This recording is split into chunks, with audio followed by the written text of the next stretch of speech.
जय श्री कृष्णा दोस्तों, आपका एक बार फिर से हमारे खास और दिलचस्प वीडियो में बहुत बहुत स्वागत है। आज हम आपके लिए एक ऐसी कहानी लेकर आए हैं जो न केवल आपको सोचने पर मजबूर कर देगी बल्कि आपके दिल को छू जाएगी। दोस्तों, हमारे समाज में कई सवाल और बातें होती हैं जिन पर हम ध्यान नहीं देते। ऐसा ही एक सवाल है, क्या पाप की वजह से स्त्री मां बनती है? यह सुनने में थोड़ा अजीब लग सकता है, लेकिन इस सवाल के पीछे कई गहरी बातें छुपी हैं। आज हम आपको एक खूबसूरत कहानी के जरिए इस सवाल का जवाब देने की कोशिश करेंगे। इस कहानी में ऐसी बातें छिपी हैं जो आपके दिल और दिमाग को छू लेंगी। इसे सुनने के बाद आपका सोचने का नजरिया बदल सकता है। तो दोस्तों, इस वीडियो को आखिर तक जरूर देखिए, क्योंकि यह सिर्फ एक कहानी नहीं है बल्कि आपके दिल को छूने वाला एक खास अनुभव है। तो आइए अब शुरू करते हैं यह दिलचस्प सफर। लेकिन दोस्तों, इस दिलचस्प कहानी को शुरू करने से पहले आपसे एक छोटी सी विनती है। अगर आप हमारे चैनल पर नए हैं तो अभी हमारे चैनल को सब्सक्राइब कर लें और कमेंट बॉक्स में जय माता लक्ष्मी लिखें। ऐसा माना जाता है कि जो भी सच्चे मन से माता लक्ष्मी का नाम लेता है उसके जीवन में कभी धन और सुख की कमी नहीं होती। और जो हमारे पुराने साथी हैं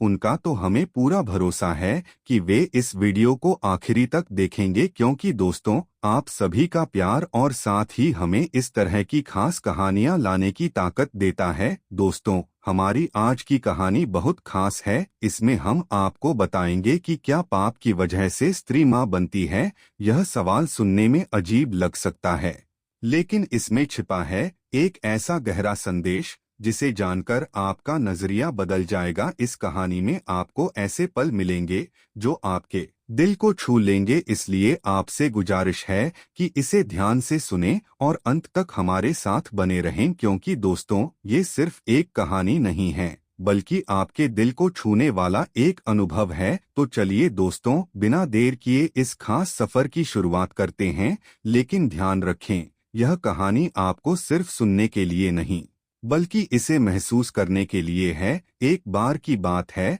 जब भगवान श्री कृष्णा शेषनाग के सैया पर विश्राम कर रहे थे, तभी आकाश मार्ग से होते हुए नारद जी उनके पास आए और सबसे पहले उनको प्रणाम किया और पूछा, प्रभु आप कैसे हैं? तब श्री कृष्णा बोल, नारद मैं ठीक हूँ। तुम्हें यहाँ किस वजह से आना हुआ और तुम्हारे चेहरे पर परेशानी क्यों झलक रही है?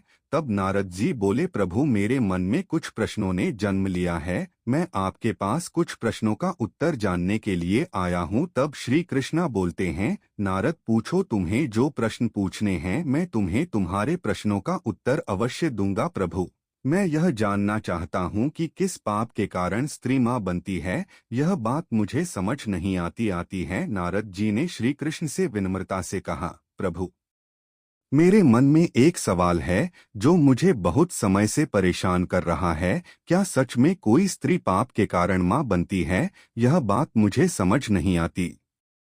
मुझे यह जानना है कि इसके पीछे का कारण क्या है। कृपया मुझे समझाइए। श्री कृष्ण मुस्कुराए और बोले, नारद, यह सवाल जितना सरल लगता है उतना ही गहरा है।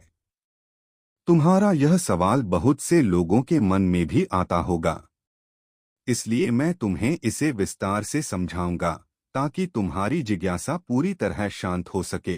ध्यान से सुनो। श्री कृष्ण ने कहा, नारद, मां बनना किसी स्त्री के जीवन का सबसे बड़ा आशीर्वाद है। यह पाप का परिणाम नहीं बल्कि ईश्वर का सबसे अनमोल तोहफा है। जब कोई स्त्री मां बनती है तो वह सिर्फ संतान को जन्म नहीं देती बल्कि सृष्टि के चक्र को आगे बढ़ाती है। यह प्रकृति का नियम है, लेकिन कुछ लोग इसे गलत नजरिए से देखते हैं। समाज में कई बार यह कहा जाता है कि मां बनना किसी पाप का फल है। यह सोच केवल भ्रम और अज्ञानता का परिणाम है। मां बनना त्याग, प्रेम और जिम्मेदारी का प्रतीक है। इसे पाप से जोड़ना बहुत गलत बात है। नारद जी ने सिर हिलाते हुए कहा, प्रभु आपकी बातें सच में बहुत ही सुंदर हैं, लेकिन फिर भी ऐसा क्यों होता है कि लोग इस बात को गलत समझते हैं? वे ऐसा क्यों सोचते हैं? श्री कृष्ण ने समझाते हुए कहा, नारद, इसका कारण यह है कि लोग हर चीज को अपने कर्मों से जोड़कर देखते हैं। उन्हें समझ नहीं आता कि जीवन में हर बात का संबंध केवल पाप और पुण्य से नहीं होता। स्त्री का मां बनना उसका कर्तव्य और सृष्टि के संतुलन का हिस्सा है।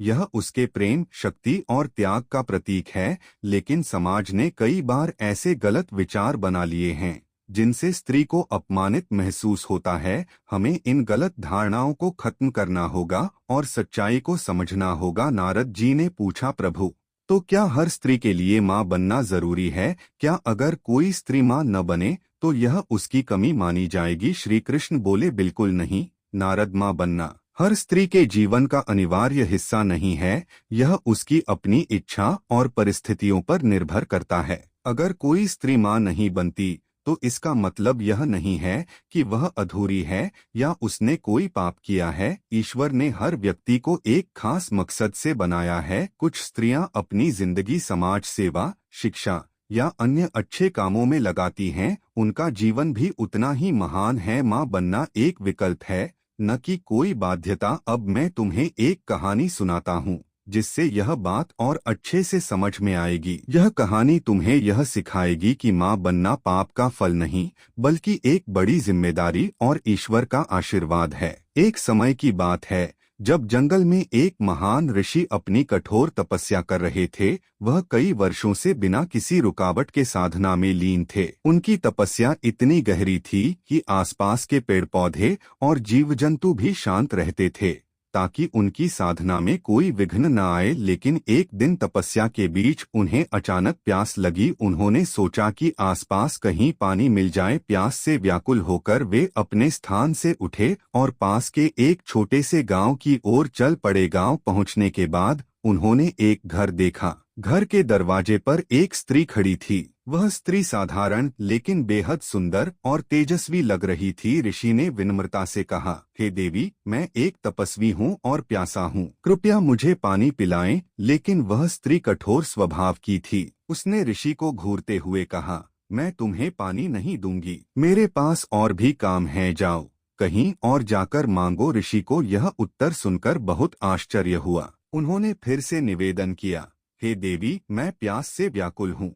एक तपस्वी के लिए पानी पिलाना पुण्य का काम है, कृपया मेरी सहायता करें। स्त्री ने फिर से कठोर स्वर में कहा, मैंने कहा ना, मेरे पास समय नहीं है, मुझे और भी काम करने हैं, जाओ यहाँ से चले जाओ। यह सुनकर ऋषि को बहुत क्रोध आया। उन्होंने अपने तप से अर्जित ऊर्जा को रोकते हुए कहा, मूर्ख स्त्री, तूने एक तपस्वी को पानी देने से इनकार किया। यह बहुत बड़ा अधर्म है। तेरा यह अहंकार तेरे लिए विनाशकारी होगा। फिर ऋषि ने क्रोध में आकर कहा, मैं तुझे श्राप देता हूँ कि तू और तेरी जैसी सभी स्त्रियां एक ऐसे कर्तव्य से बंध जाएंगी जो सृष्टि के चक्र को आगे बढ़ाएगा। हर स्त्री मां बनेगी और यह उसकी जिम्मेदारी होगी कि वह सृष्टि को बनाए रखे। तेरे इसी व्यवहार के कारण यह श्राप आज पूरे संसार की स्त्रियों पर लागू होगा। अब से हर स्त्री मां बनने के माध्यम से सृष्टि के चक्र को आगे बढ़ाएगी। मातृत्व न केवल उसका धर्म होगा बल्कि उसका सबसे बड़ा कर्तव्य भी होगा। यह सुनकर वह स्त्री घबरा गई। उसने ऋषि के पैरों पर गिरकर कहा, हे ऋषिवर, मुझसे बहुत बड़ी गलती हो गई, कृपया मुझे क्षमा करें। मैंने आपकी बात को समझे बिना ऐसा व्यवहार किया। मुझे यह नहीं पता था कि मैं किस महान तपस्वी से बात कर रही हूँ, कृपया अपना श्राप वापस लें। लेकिन ऋषि ने गंभीर स्वर में कहा, हे देवी, श्राप तो दिया जा चुका है और उसे बदला नहीं जा सकता। लेकिन क्योंकि तूने पश्चाताप किया है, इसलिए मैं इसे वरदान के रूप में बदलता हूँ। सुन, मातृत्व कभी पाप का परिणाम नहीं होगा। यह हर स्त्री के लिए सम्मान और आशीर्वाद का प्रतीक होगा। जब एक स्त्री माँ बनेगी तो वह सृष्टि के सबसे पवित्र कर्तव्य को निभाएगी। यह त्याग, प्रेम और जिम्मेदारी का सबसे बड़ा उदाहरण होगा और यह श्राप नहीं बल्कि एक वरदान माना जाएगा। ऋषि ने आगे कहा, हे स्त्री, याद रख, जो मातृत्व को समझेगा वह इसे ईश्वर का सबसे बड़ा उपहार मानेगा। जो स्त्री इस जिम्मेदारी को निभाएगी वह सृष्टि का आधार बनेगी और जो स्त्री मां नहीं बनेगी उसका जीवन भी उतना ही मूल्यवान होगा, क्योंकि हर व्यक्ति का जीवन उसकी अपनी भूमिका के लिए बना है। मातृत्व किसी के लिए भी पाप का फल नहीं हो सकता। यह प्रेम और करुणा का सबसे बड़ा रूप है। सृष्टि की हर स्त्री के लिए माँ बनना उसका निर्णय होगा, न कि कोई बाध्यता। लेकिन जो स्त्री माँ बनेगी वह सबसे बड़ा सम्मान पाएगी। इस घटना के बाद वह स्त्री पूरी तरह बदल गई। उसने ऋषि के वचनों को समझा और अपनी गलती का प्रायश्चित किया। उसने जाना कि माँ बनना किसी पाप का परिणाम नहीं, बल्कि एक ईश्वरीय कर्तव्य है। यह सृष्टि के चक्र को चलाने का माध्यम है। दोस्तों, यह कथा हमें सिखाती है कि माँ बनना एक स्त्री के जीवन का सबसे बड़ा आशीर्वाद है। यह त्याग, प्रेम और जिम्मेदारी का प्रतीक है। समाज में जो लोग इसे पाप का फल मानते हैं, वे अज्ञानता में जी रहे हैं। हमें इस सोच को बदलने की जरूरत है और मातृत्व का सम्मान करना चाहिए। तो दोस्तों, यह थी आज की खूबसूरत और दिल को छू लेने वाली कहानी। अगर आपको यह वीडियो पसंद आया हो तो इसे लाइक करें, शेयर करें और हमारे चैनल को सब्सक्राइब करें। और हाँ, कमेंट बॉक्स में जय माता लक्ष्मी लिखना न भूले। मिलते हैं अगली कहानी में, तब तक के लिए जय श्री कृष्णा।